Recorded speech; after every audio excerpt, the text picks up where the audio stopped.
I've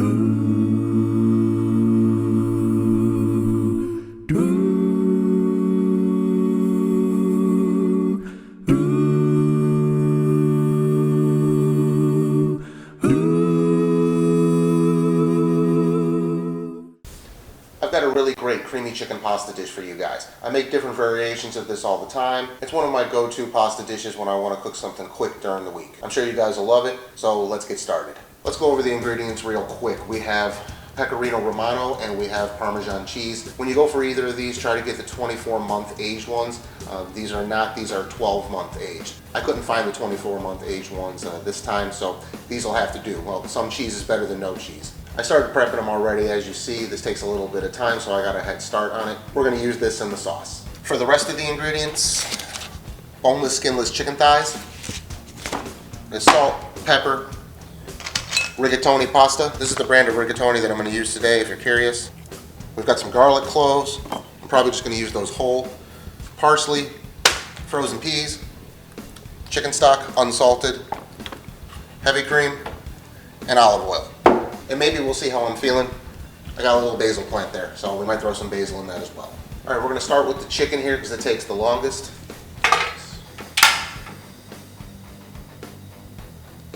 I wanna go kind of medium-low. You don't need too much olive oil either. This is a cold pan.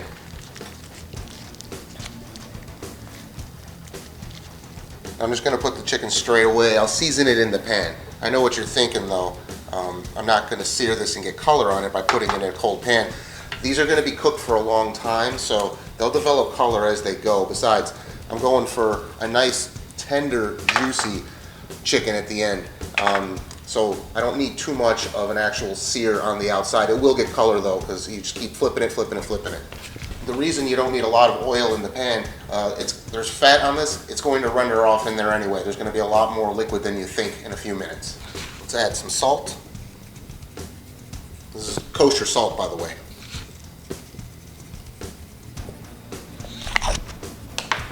And of course, some black pepper.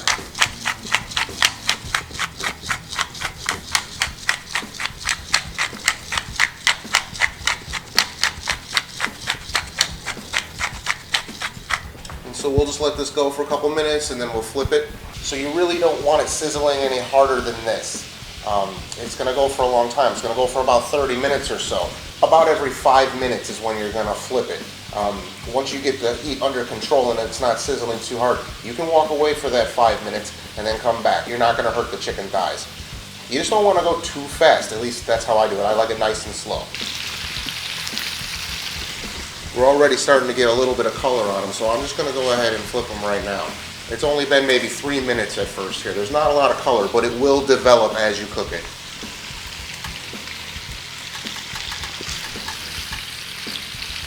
And I know I only seasoned one side.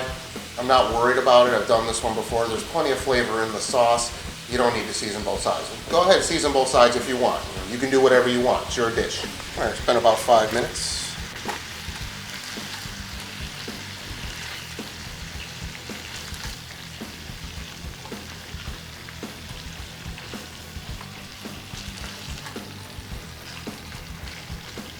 All right, we just repeat this process every 5 minutes for about 30 minutes until they're cooked all the way through and nice and soft. I did want to mention real quick that I'm using a non-stick pan. I find that it works best for this when you're going to cook them slow like that. If you were to put them into a stainless steel pan on low heat like that, they might have a tendency to stick on you. So I'd recommend the non-stick pan for this. Also, they're not all going to be the same size. The smaller guys I got on the outside, the bigger ones I got to the middle. But it's not going to matter so much. You can abuse the heck out of chicken thighs. It's all right, so I'm not worried about it. All right, so we're about halfway through cooking the chicken now. This is a good time to add the garlic, I think. I'm adding it now because I'm using whole garlic cloves. I'm going to let it slow cook in it, soften them up a little bit. I've got about 6 cloves in there. If that's too much garlic for you, well, don't use so much. Just kind of get them coated in oil like that.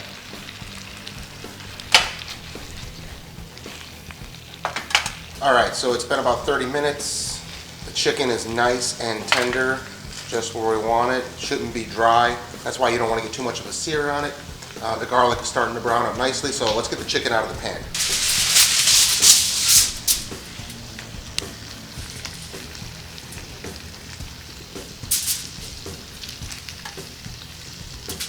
And I always, when I'm making this dish, wrap it in foil and let it rest just on the counter. It'll make it even more juicy.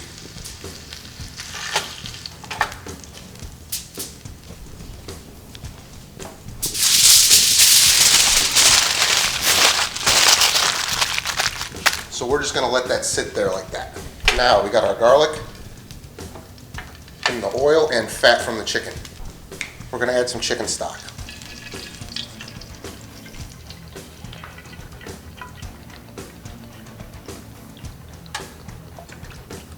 I'm going to add about that much. It's maybe a third of a quart. You can add the whole thing. We're going to reduce this now. So I'll turn the heat up a little bit. You can add more stock if you like. I might do that throughout the process. We're just going to reduce it to concentrate the flavors. Alright, so we've got this reducing here. The garlic, because there's the liquid in there like that, it's actually going to prevent the garlic from burning nearly as fast. You still can burn it like this, but you don't have to be so worried as if it was just straight oil in there. So we'll just let it reduce for a while.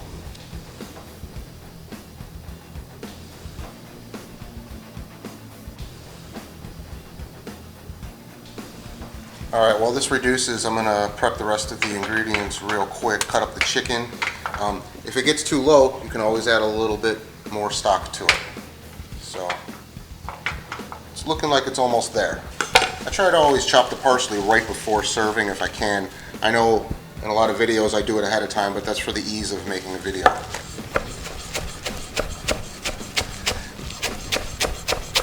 If you want to just pick through it, pick the leaves off the stems, you do it. I don't mind a little bit of stem in mine. That should be enough. And we're just going for a rough, coarse chop. Doesn't need to be too fancy.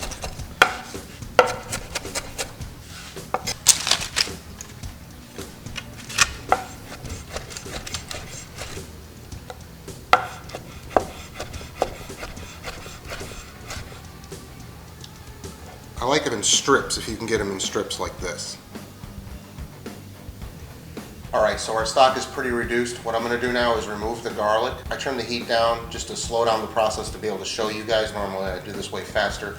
Making videos is a little slower process. So we'll put the garlic onto a cutting board now. It should be pretty soft, yeah.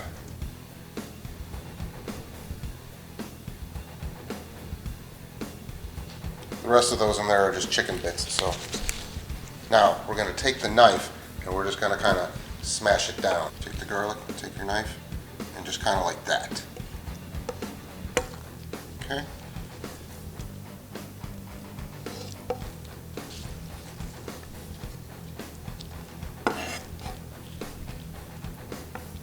Should be nice and spreadable like that. You could just roast the garlic, but that incorporated all the flavor into the stock also. And now that's just going to melt in there when we stir it. We'll get every last bit of it in there. Now that the garlic's in there, we'll add our cream.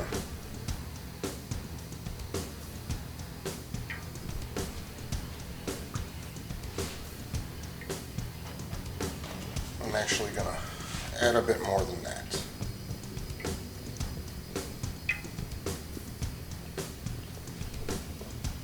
Okay, so we're at a simmer. We're going to add our cheese.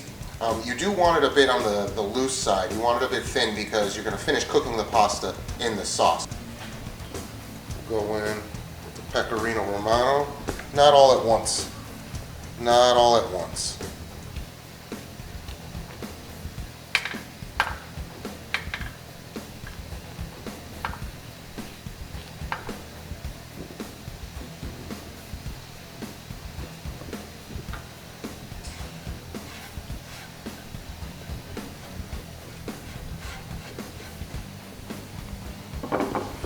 And if you notice, I don't have measurements here. You gotta eyeball it, you know. You might have to add more cheese.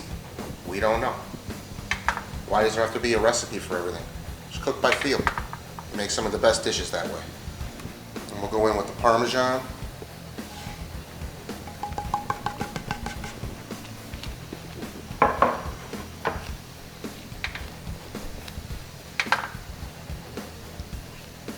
At this point, keep it on low heat. You don't want anything to burn. Even though it's non-stick, you don't want to burn the cheese. We'll go ahead and add in the chicken now.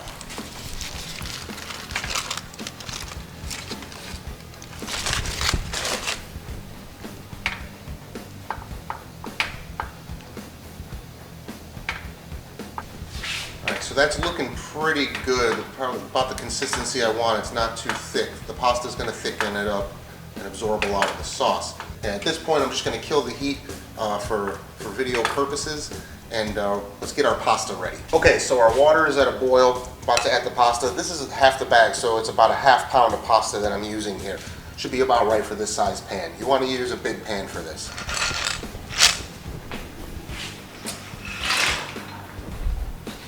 I'm going to give those a stir. The package said 10 to 12 minutes. I always like to go, I'll check it at 9 minutes. We want to definitely undercooked, finish it in the sauce. Alright, the pasta's just about ready. Let's see if the sauce needs anything else.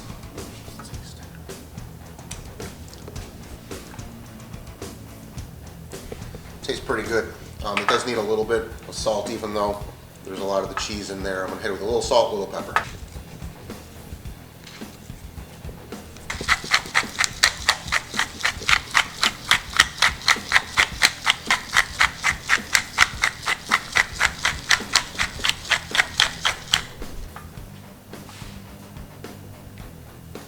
Alright, so I just tested the pasta, I tasted it, and it's ready to go. It's undercooked. It went 12 minutes, so the box said 10 minutes al dente, 12 all the way done. Don't ever trust the box, that's why you taste it.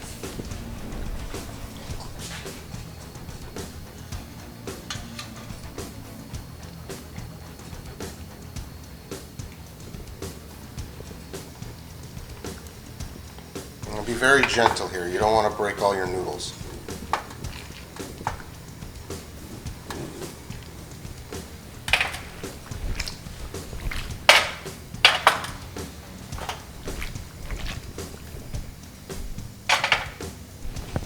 What I'm going to do here, the sauce needs to be thickened a little bit here.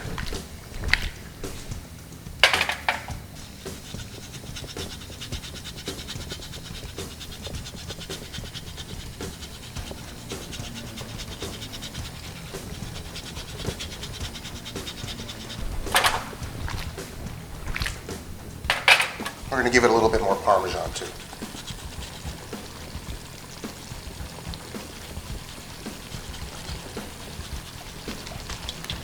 Okay, that's looking like the consistency, just about there, I think. Now is when we'll add our peas. You can add them frozen, they heat up instantly.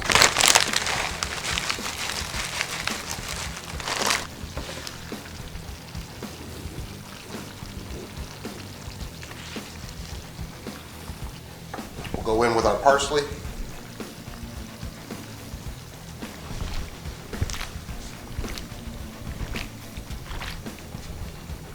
And look at how nice that looks. And then got a little bit of basil. You can chiffonade it, do a rough chop, whatever. I'm just going to put them in whole.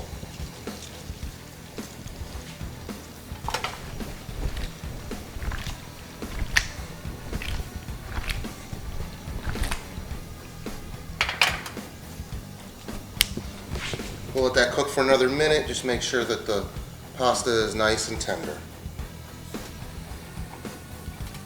And at this point, if you end up making it too thick, you can always thin it out again with pasta water or with chicken stock. Then again, if you thin it out too much, you can thicken it back up with more cheese. It's a balancing act. Alright guys, I'm looking really forward to this. I know this is a fantastic dish. Let's try it out. Let's make sure to get some chicken on there.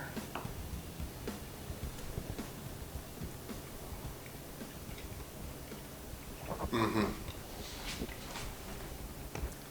Absolutely.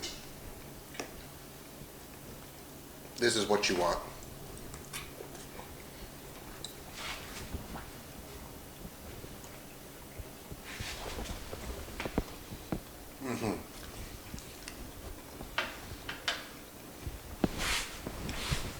The noodles are cooked perfectly al dente.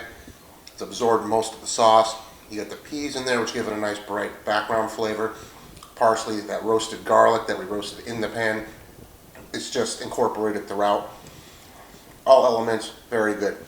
You don't have to do it just like this. I change it up almost every time I make this. You can add shallots, you can add white wine in there. You know, the choice is always yours. You don't have to follow strict recipes. And that's how you learn how to cook, is by trying different things and seeing what works right for you. You can always eat your mistakes. So I hope you guys enjoyed this one. Let me know in the comments down below. Remember, you can always watch me on YouTube, Odyssey, and Rumble.